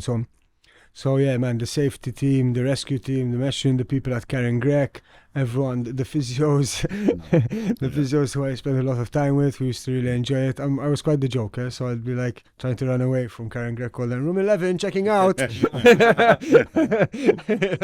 So yeah, it was quite an experience. A lot of emotions, and a lot of sort of like gratitude for all these people coming together to help such an idiot at the time. Yeah, I guess so. But yeah, I probably think it is the only thing I do regret in my entire life. If I had to take it back, I would. I was going to ask you that, in fact, because a lot of people look back and they say, we have no regrets because of the course of your life and how it's from then to now. They say every experience is a part of the building blocks of what you become. So I'm glad you sort of said that it is your only regret. I'm not glad because either way, for me, it's your experience, your life. But I was very curious as to how you would look back on it now. No, I disagree with that. With that, people think that you are here. You probably might be here, but had not happened, I probably would have been in a better place. Yeah. Okay. Possibly. Were you on the same sort of path before? Did the event change anything in terms of the direction you were going? Well, yeah, a lot, man. It changed. It changed my entire bucket list. Today to get adrenaline. I mean, I used to have snowboarding yesterday. I went snowboarding for the first time in 7 years. Oh. Felt good, I bet, right? Pardon? Felt good, I bet. It felt, no, man, it felt. Scary. I thought it would feel really good, but I was so scared, man, and I've lost my confidence and lost and I couldn't enjoy it like I used to before. Before I was carefree, right? Fearless, Yeah. So it did take a lot away from me. It took away a lot away from, the relationship with my wife. It's a great relationship, don't get me wrong, but obviously we're going to go abroad. I'll have 4 weeks, our honeymoon, flock in Bali, I'm in Karen Grek. Can you imagine Meskina, this woman? She just got married to the love of her life. I should hope. And she's there. She's on the show next week. We'll find out. At Karen Grek, taking care of me because I was a fucking idiot instead of me being in Bali, I made it up to her. We went to Santorini and we went to Bali as well the following year. So yeah, I can't compliment the insurance because they gave me fuck all. So I'm not giving an advert to the insurance company. Like both of you managed to overcome such a it's quite amazing, isn't it? Yeah, no, we did overcome it, man, and I think today we're probably in a stronger position. I mean, than we were before. So we did overcome it, and it did. Then obviously the accident was the first part of it. Then the second part, which was the mental health and the PTSD, was much harder than the recovery. Tell us about it a bit.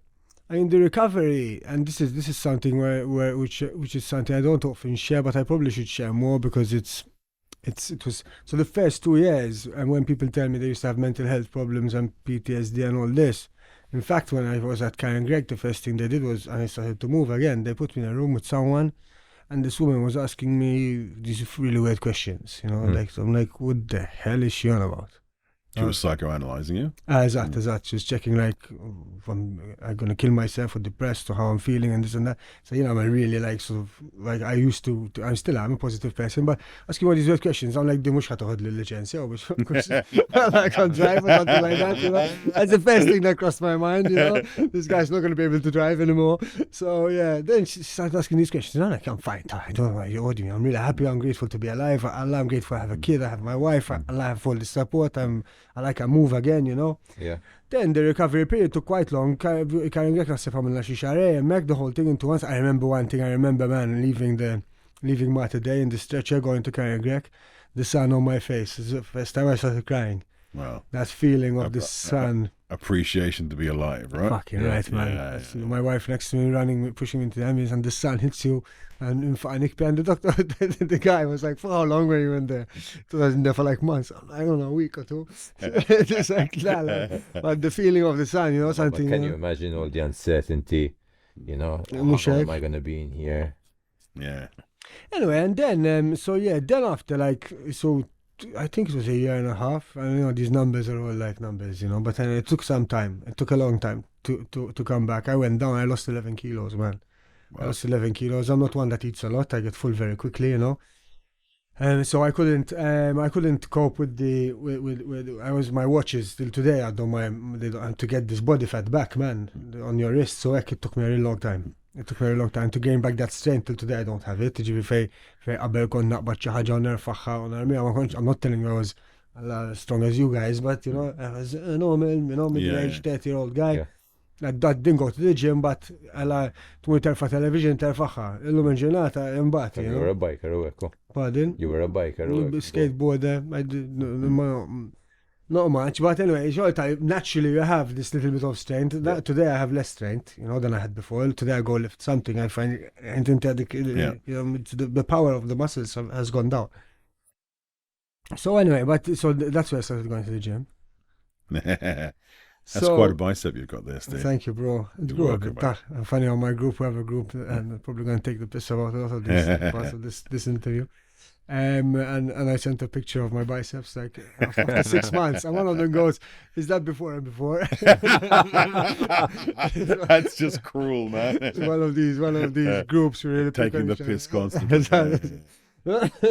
From the whole 9 yards. Anyway, so that's I think that's a whole podcast in itself. But yeah, so after the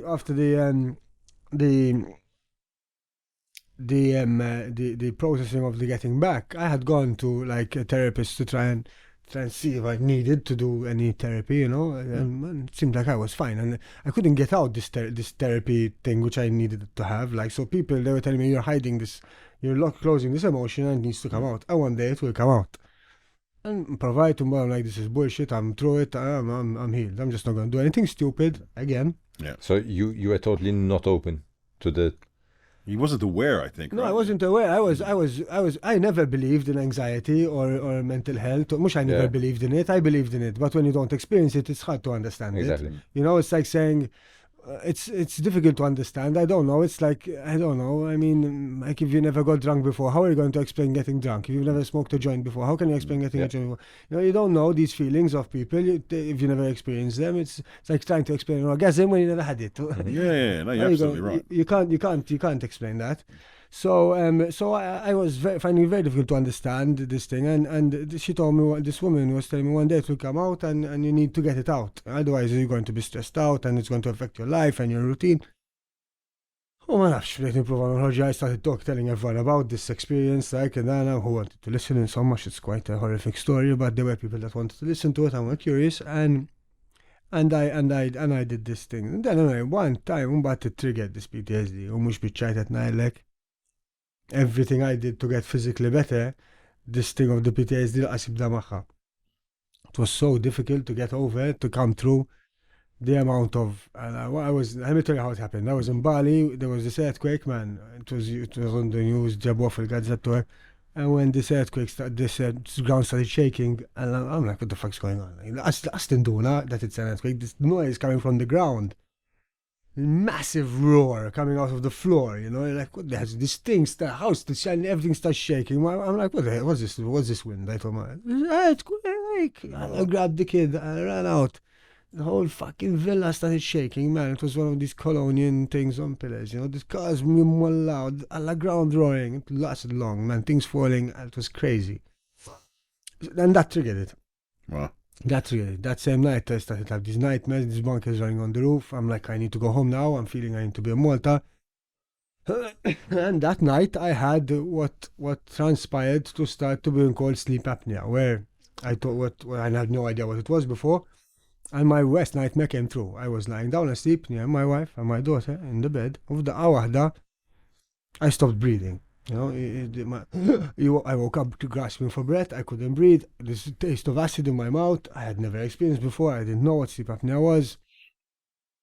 And it was like my apparently your muscles of the throat relax. I already have a small throat, so I have a real bad gag reflex. Mm-hmm. So when I brush my teeth, I gag a lot, obviously because of the metal pushing against the throat. It's like you can see it in the x-rays. It's much smaller. Yeah. When I swallow a pill, sometimes I choke and spit it out. You know, I think you showed me the x-ray once, actually. Yeah. So anyway, I started choking at night, and I tried to wake up my wife. My wife was like, what the hell is this guy doing? She was freaked out.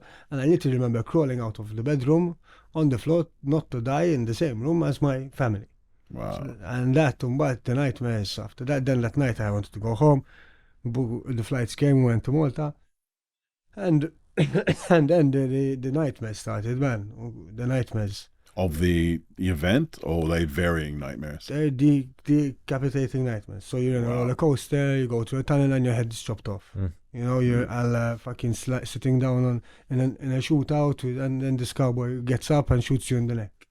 Ħafna minn dawn nightmares where you're gonna die, always think I'm gonna die. When I went on a plane, panic attack malla. You know, this panic attack, you're shaking, you know, I mean, like, I was apprehensive to try medical treatment at the time.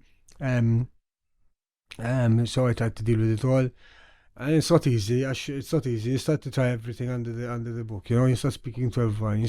But you might start drinking a bit. You know, I had started drinking a bit. Then you had to numb the pain, right? And to sleep, man, just to sleep. To sleep. You know, and when you sleep, sometimes, you know, the stress of sleeping became like something, you know, you'd like to enjoy to go to bed. It was my biggest dread, going to bed at night turned into my biggest fear. Yes, lying down in bed falling asleep, thinking I'm never going to get out. And then, so you were going through therapy, right? You were saying psychologist, psychotherapist. I did go to psychotherapist. I didn't go to any. I didn't take any prescribed drugs in the beginning. I went to therapists. You know, it put a toll on me. And in what ways did they attempt to help you? They attempted to help me by telling me to talk about it, to bring it out, you know, to face it. Because if you keep cupping it and you keep masking it, for example, this is why I didn't want to take the pills, because I was scared at basket. But then obviously different people have different different problems, mental health issues, need to take different medication. I started masking it with alcohol, number one. Before bed, konni shop tazzar whiskey when I get a panic attack or not, but these panic attacks were coming once every 3 days, you know? Wow. Ma torqodx tmur id-dar, għalla t-dea tmur id-dar biex torqod għax taħseb li ħatmut. This was a bad period of my life. And by that time, your wife understood what you were going through and Yes, could help you in a better way, right? Yes, my wife was very supportive of the help. She really helped me. She stood by me. She helped me a lot. Amazing. No, man. And it's very, very. I don't think I would have gotten through it without her. Sounds like a strong person, huh? Yeah, she is. So much of what you're saying right now is resonating with me. It's resonating because I've had the panic attacks. I've had the nightmares. I'm on the medication. I'm still on the medication. You were saying to yourself that you, at the time in the beginning, were thinking, I will get myself out of this naturally. But that's literally impossible. It's literally impossible. You have to have the strongest mental capacity, which due to the trauma is very unlikely, right? So you found yourself, you went through that initial phase where you said, and then you obviously said, I can't do this without proper help, right? Is that how it sort of got to that stage? Yeah, no, I mean, I was open to proper help, and I went to psychologists, and we discussed it, and I did the program, what I needed to do, and these tasks, and everything, and I helped. Obviously, the supporting factor of my family and my friends and my wife really helped a lot. Eventually you start to fight it mentally. You start to say, well, in my case, I don't know. In my case, I think it was, in my case, I don't think I have a mental illness problem, which is permanent and it's like other people, you know, maybe. In my case, I think it's PTSD and anxiety, which were triggered from the accident that needed to be dealt with. Sure. Till today, am I over it? No. Sometimes I get those panic attacks, much less and less and less and less. Like there was a time when I got on a plane, man, I was going to get up and tell the pilot to stop on the runway. But I'm the type of person that when I see like a problem, I face it. So, well, I used to be, and I still am today. So that year, I booked 38 flights within 12 months to fight this fear. I needed to get over it, man. Yeah. I went on 38 flights. Sometimes I was just flying just to fly, man. You know, go on the airport, fly and go somewhere. One conference, one day, and back. And fly and fly and fly and fly and fly and fly. Darba minnom in India with my brother. Għala ġennintu. Another time, going up a lift in the Burj Khalifa. Ma ħabib tiegħi s-sultan għalla ġennintu, they had to take me out. I had a meeting with a very important client. I just started shaking in the lift. I grabbed his hand like this. These are things I would not normally do, you know? Yeah. No, I mean, I like look down and enjoy the view. So then these things, and started becoming less and less. So I became the claustrophobia. Since of the ball, I became claustrophobic. So I started going to small places on purpose, you know, started exposing myself to these. I believe a lot in the Jim Morrison quote. Expose yourself to your deepest fear. Once you do that, you are free and you have no fear. I should beat it. This is very CBT exposure therapy kind of thing. You know, I never had the opportunity. I still can't get to that. What I have is a bit different to you. What I have is called, I've been discussing this on the podcast a lot. It's called complex PTSD. So it's not triggered by one traumatic event. It's being exposed to trauma or traumas over a long period of time. In my case, it was an alcoholic mother. It was a lot of abuse at home. It was a lot of instability, moving house every 6 months, all these different things. And that happened over the course of 14, 16, 18 years. Right? And that's what forms this complex PTSD. You wouldn't believe it. I have, and this is a sad thing, very little memories of my childhood. Yeah. Because I've blocked everything out. And I still can't get to the fucking root of it. I still can't. It's just the power that my body, and it's a protective mechanism. My body is trying to protect me from what there is deep inside, right? And I still can't get, even till this moment we're sitting here right now, I still cannot get to the source of the problem.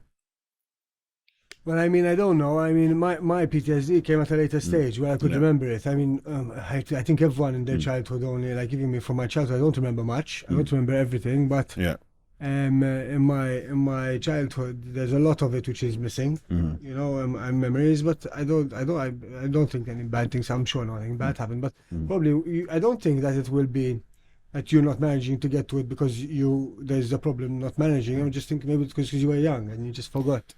And you might not necessarily need to remember it, but there was something I needed to face. Maybe you don't need to face it. You just need to let it go. My therapist told me that I need to eventually face it. But if you can't remember it because you're young, how are you going to face it? But I don't think it's... I don't know. I'm not a therapist. From what they're telling me, at least, it is not that I don't remember it because I was young. I don't remember it because it's not like I blocked out just the bad things. I blocked out everything. I don't remember fucking hardly anything from my childhood. Select few memories, you know? Mm-hmm. So yeah, it's a complete mental block. But then there's a lot more to explore. Yeah.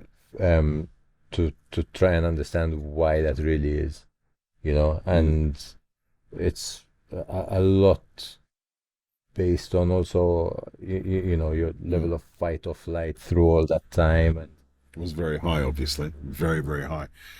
From what I'm being told, I am refusing, not consciously, subconsciously, I'm just refusing to go there.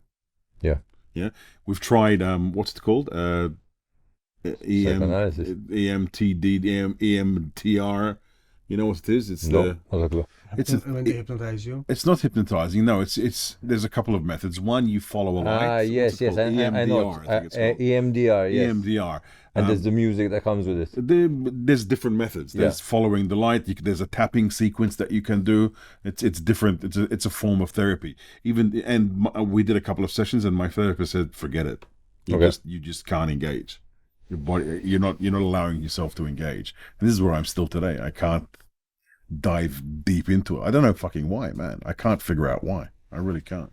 So do you find it hard for yourself to relax in this period of your life? I mean, I feel today that I've come over it after 5 years. So I had set a mental block, and I set a mental time, not but 5 years. I'm done. And as Obby, in 5 years, I'm gonna heal myself, and I'm gonna get to the whole thing. And what I was coming to before I went to Peter second time, I told you that I lost my feelings from down here. I remember when I was getting to my therapy at Karen Gregg, I had told the woman when she was pricking me with the thing, she was realizing I have hypersensitivity and lack of sensitivity, and then she said, I never realized that from here to here I don't feel. I have reduced sensitivity. And I said, I can live with that. And I know the second it rolled off my tongue that I had mentally and energetically accepted it, and it wouldn't go away. Until today, that's the only part of my accident that didn't go away, because I feel that I believe that I can live my life without it, and my brain sort of said, my love, we can do it without it, we don't fix it. Do you have a target to still overcome that now? To fix it now, it's just coming back very slowly, but I mean very slowly, like here I'm getting a bit of the feeling back, it's improving really slowly. Sorry, go ahead, Andrew. No, I really like the fact that you had the bravery, you know, to put yourself through the exposure again, to try and get out of it. You're extremely courageous. A lot of people would shy away from these moments, you know, and I know, but I think, I don't know, I mean, discussing it was part of what the therapist said to do, you know, and sometimes I still get the nightmares, so so although they're not so often, actually, when I say not so often, like before I used to get them once every 2 days, now I get one nightmare every 6 months. This is 10 years ago. This is now. No, but it happened 10 years ago. No, it happened 6 years ago. 6 years ago. 19 July 2017. I know that you have some good tools that you use to keep you stable, to keep you on track, to give us a bit of insight to sort of how you structure your life to make yourself better. Well, I think a very important thing is having a routine. And having goals, you know, and having committing to these goals and to these routines, you know, breaking it down and having discipline. I think discipline is one of the biggest things that you need to have to make sure that you remain achieving what you need to achieve, you know. I've read a few good books which have really, really helped. Do you have anyone in particular you can recommend?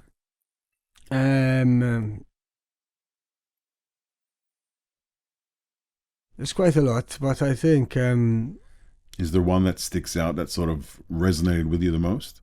Maybe in terms of your journey or what you've been through? From Grit to Great, I like a lot. I like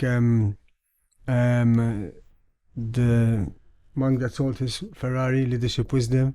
That's a very good one. The Secret was one. These are all sort of motivational, self-help sort of type books? Yes, those are the only books I read. I'm quite one of these guys. I don't read novels and stuff.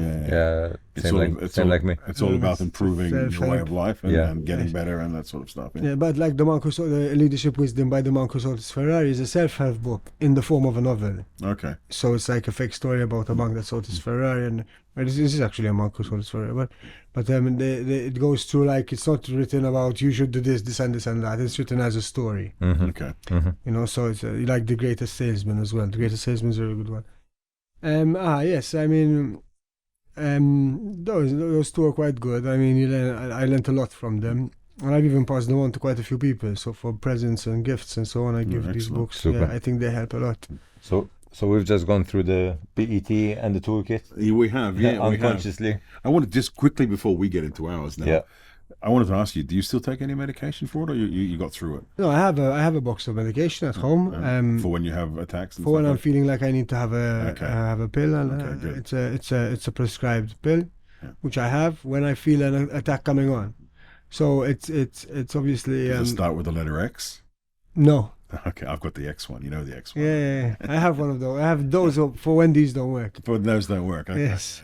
These are with a letter S.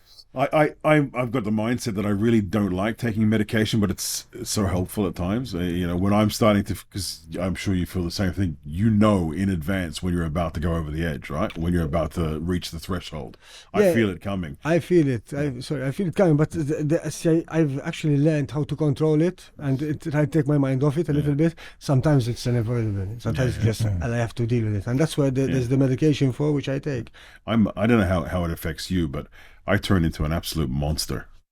No, I can't deal with life. My temper gets out of control. I can't deal with the smallest of things.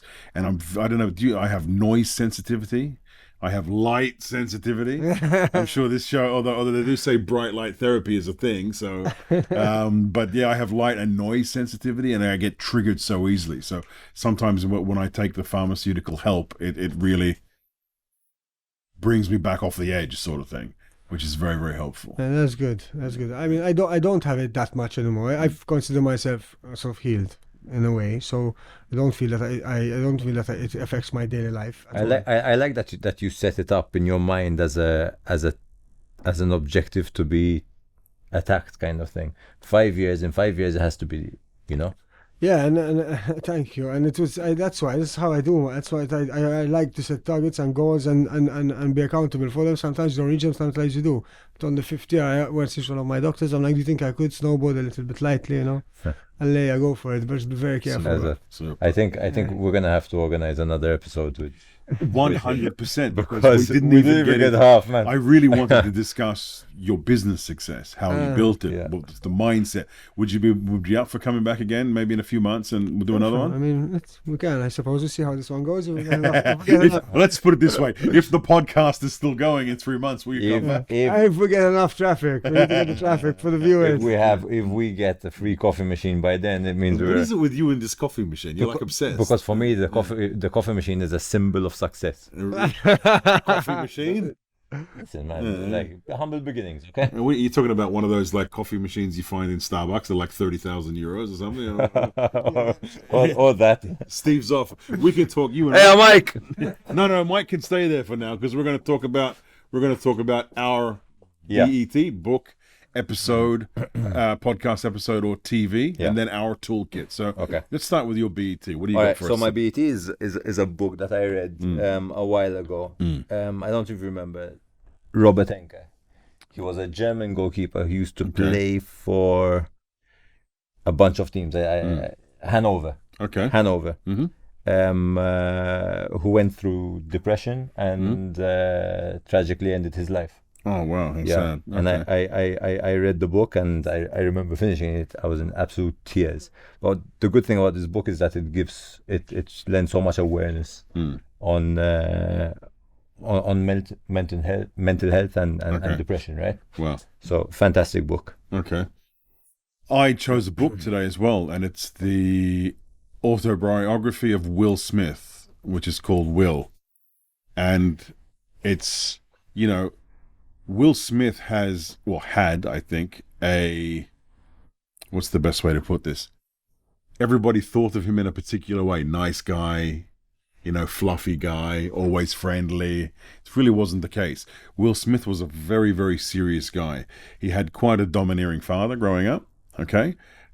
He obviously was brought up in a relatively, I wouldn't say poverty. His father was a businessman, but on the streets of Philly and all this sort of stuff. And he talks about his whole sort of rise from being, at first he was a rapper for the first couple of years, and then he obviously hit it big when he did the Fresh Prince of Bel-Air, then going on to his movie career.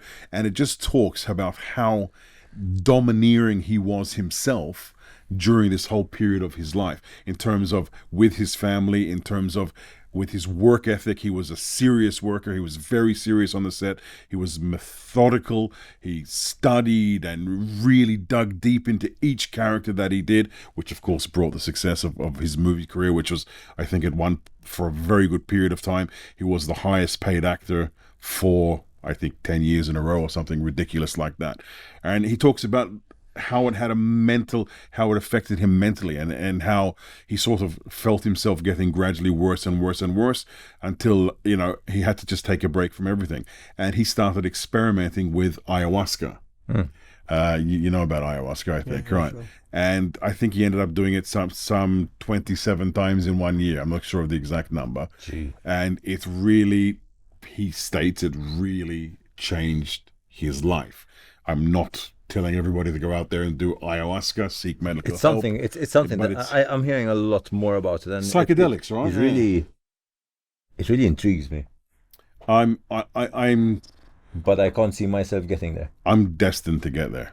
I'm sure of it, because I've read so much about, and I think I'm destined to get there legally, because I think it's going to be legal very, very soon. Australia have already. So sorry, go ahead. Australia have already legalized it for medicinal purposes, for the help of PTSD sufferers, anxiety sufferers, all this sort of stuff. And I think Europe is usually very quick to follow on these such trends. Europe is a very forward-thinking continent, so I'm pretty sure it's going to come here. So we're going to make this like a podcast team building thing. Well, we'll do shrooms or. No, the ayahuasca thing. The ayahuasca? Michael's on board. No problem. Whatever it is, Mike's in, I don't know, man. Ayahuasca's at the very heavy end of the psychedelic scale. It's a pretty serious But there's thing.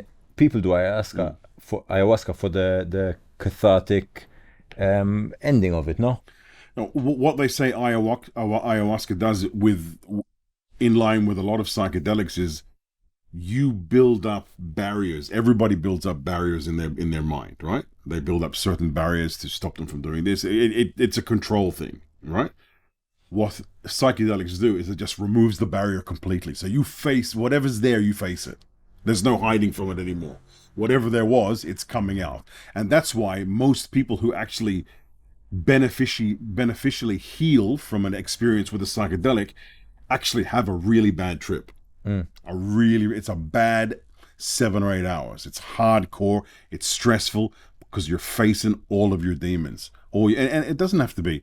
It doesn't have to be for people with trauma. You can have stumbling blocks in your life, certain blocks that you might have that are stopping you from getting somewhere. And it just removes all these blocks and makes you face it. And that's why I think I'm pretty destined to do it, because I still have so many blocks. And I'm not a sort of person who jumps on the board of doing something illegal too often. I'm a pretty straight and narrow kind of guy, but I'm pretty sure that if it becomes illegal, I'll do it within 2 days. It becomes legal, sorry. I'm pretty sure you can get more information on that, and I think I'd like to know more information. There's a lot of if it's legal in Australia, I'm pretty sure it's legal in other places all over the world. So you can go abroad and do it in clinical environments. So in Malta, it's officially not illegal. It's illegal, right? Yes, and it's still illegal in most places in Europe as well. Okay. But that doesn't, just because it's illegal, that you can still go to. Mushrooms are legal in Amsterdam, so. Magic mushrooms are legal in Amsterdam, correct? Yeah. So yeah, Amsterdam's one of the places where you could go. I could go there. I'm scared. I'm not gonna lie. I don't know what this trip's gonna be like. No, I mean, there's a lot of purging, and that's what personally puts me off. Because to be honest with you, I've been highly interested in physical it since purging, I was right? a kid. Physical purging. Yeah. And I've been highly interested in it since I was a bit young, and I had spoken to someone that has done it many times, and sort of like a shaman type of guy. Yeah. And he told me, if you purge naturally, easily, and you're scared of the purging, you cannot go into it unless you're fully prepared to go into it. I'm not a professional, again, that's what this guy told me. So for me personally, the purging with the thing in my neck and so on, That's what I'm sort of thinking put me off it. Of course, Yeah. yeah. I But can see why. if I didn't have it, I'm sure I would have considered it. If it was legal, always, allegedly. Apparently. No, I'm pretty sure I'll go down that road eventually, because I honestly think it can bring healing to me. But I live my life in fear of a lot of things, man. Unfortunately, it's a part of complex PTSD. Yeah. So I still have to work very, very hard to try and break through this barrier. I'm going to be 50 this year. I'd really like to see some good years ahead, 50th birthday party, ayahuasca. Oh, Jesus.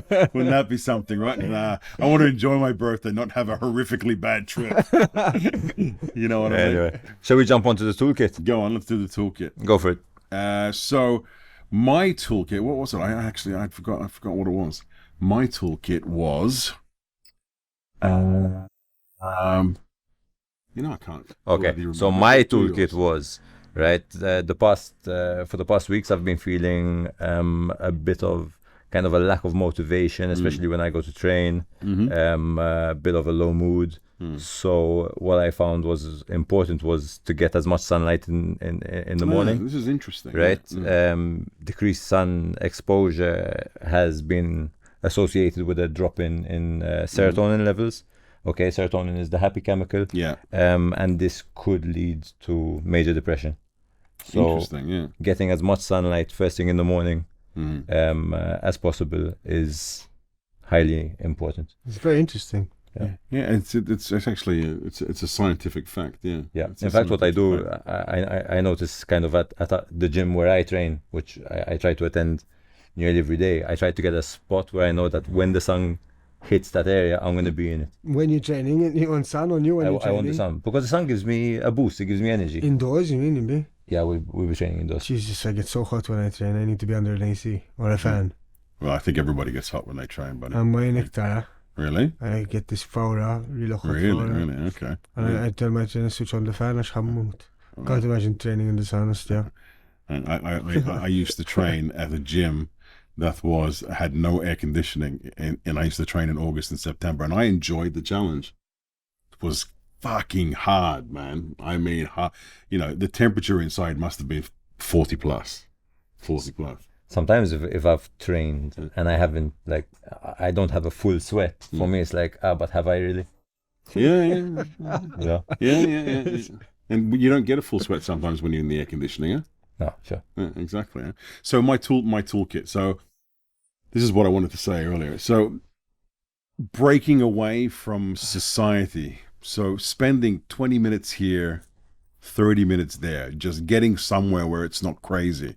I do this a lot when I ride to work. I live in Zaire, right? So I don't go the highway way. I go the back roads, man. So I go from Zaire past Blue Grotto, past Hajarim, past Arlapsi, then up towards Sijiwi, the back roads towards Rabat, down from Rabat, and that 20-minute ride, going past the sea, past Filfla, seeing it, just the visualization of it, then going through the countryside, it's just amazing. So I recommend to everybody, find the time, a couple of times a week if you can, just to go and sit in nature. Even if it's just you grab a book and you go for 15-20 minutes and you sit somewhere and read, in the fresh air, and just do it. It makes it helps to soothe the soul, man. That's what I find. It's a really good tool.